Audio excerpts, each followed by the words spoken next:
La municipalité de Sainte-Apolline-de-Patten et ses citoyens se sont mobilisés alors qu'un autobus est débarqué lors de la séance du conseil d'administration du Centre de services scolaires de la Côte-du-Sud du 25 mars. Ils souhaitent démontrer leur mécontentement par rapport à la possibilité que leur école primaire soit prochainement placée en phase de fermeture par rapport à un manque d'élèves.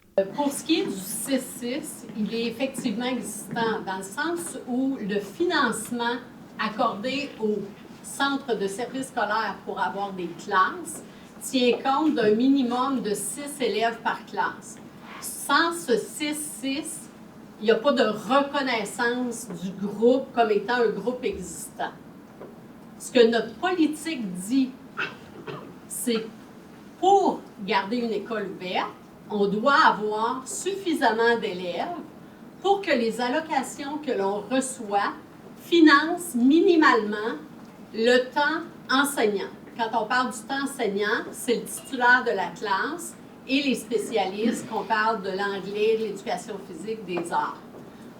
Pour réussir à financer ça dans une école, avec les paramètres que nous recevons présentement du ministère de l'Éducation, ça nous prend 20 élèves.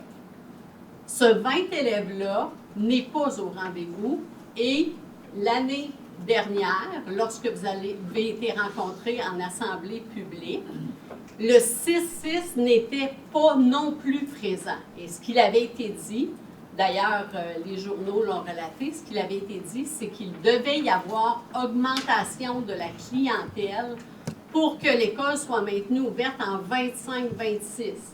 Mais malgré le fait que vous n'atteigniez pas le nombre d'élèves nécessaire pour 24-25, l'école serait maintenue ouverte en transition.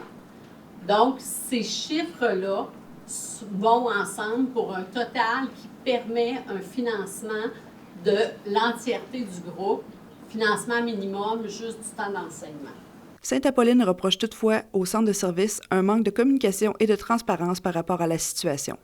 La municipalité affirme qu'elle est prête à tout pour sauver l'école, même aller jusqu'à payer le manque à combler dans les subventions allouées par le ministère. Dans votre politique de maintien, là, ça dit qu'on est en collaboration et en communication avec le milieu. Nous, on n'a jamais été interpellés pour dire qu'il manquait des sous pour maintenir l'école. Nous, on a la municipalité a l'obligation, pas l'obligation, mais peut, en collaboration avec le centre de services scolaires, avoir des engagements avec vous pour maintenir l'école en vie. Là. Tu sais, s'il manque des sous, on peut subvenir. On a des fonds pour ça. On a on a des fonds de ruralité. Puis j'ai vérifié auprès de l'avocat, puis il y a des clauses qui nous le permettent. Ça veut dire qu'on aimerait savoir s'il y a des choses, s'il manque des sous, s'il manque quoi que ce soit, parce qu'on a prouvé au conseil d'administration, j'ai fait toutes les statistiques, les réussites scolaires sont là, puis les prévisions sont là pour les 3 prochaines années. Si c'est cette année ou l'an prochain qui est en litige, bien, la municipalité est prête à faire son pas. C'est en collaborant et en communiquant ensemble qu'on va réussir à arriver à une solution. Pas en nous cachant des solutions.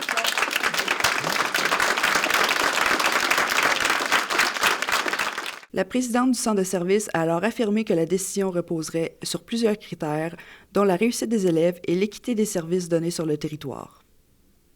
Une consultation publique se tiendra à l'école primaire de Sainte-Apolline le 1er avril prochain, où parents et citoyens pourront se faire entendre. Les administrateurs devront ensuite se prononcer et prendre la décision par rapport à l'avenir de l'établissement scolaire. L'école de Saint-Just est aussi menacée d'un passage à la phase de transition, soit celle qui précède la fermeture.